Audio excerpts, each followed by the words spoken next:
Tonight, a major update to a First Coast News story. Less than 24 hours after we shared the story of Betty Gurley, an 86-year-old widow, the VA fully waived the more than $56,000 debt it claimed her late husband owed.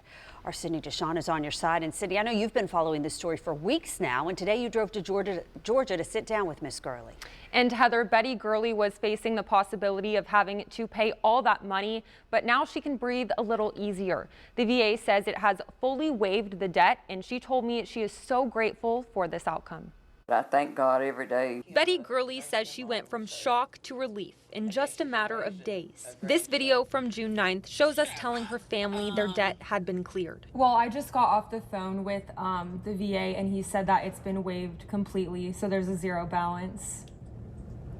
I'm gonna need that in writing before I can believe it. And then a letter from the VA dated June 12th arrived, confirming it. A new life had started again, I guess, in a way, because I know I didn't have no $56,000 to pay out. 3 years after her husband died, she received this letter from the VA claiming he had been overpaid in benefits and owed more than $56,000. The letter gave 30 days to respond. The 86-year-old who was battling cancer was in disbelief. I said, what in this world? When we first reached out to the VA in May, the press secretary told us the agency was aware of the issue and had been working with the family for several weeks to resolve it. Less than 24 hours after our story aired, the VA called and told us the debt had been fully waived. When it did happen, it was just so good that it just overloaded me, I reckon.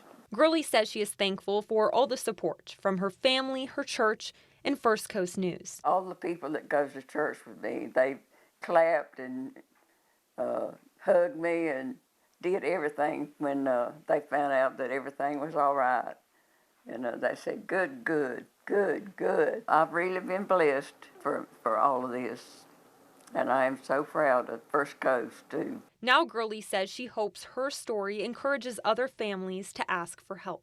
When y'all did all that, to put it on the news, I think that really turned the VA around. Now, there are free resources to help if you ever find yourself in a similar situation. Right now on firstcoastnews.com, we have steps you can take and the free help the Wounded Warrior Project offers to veterans and their families. Heather.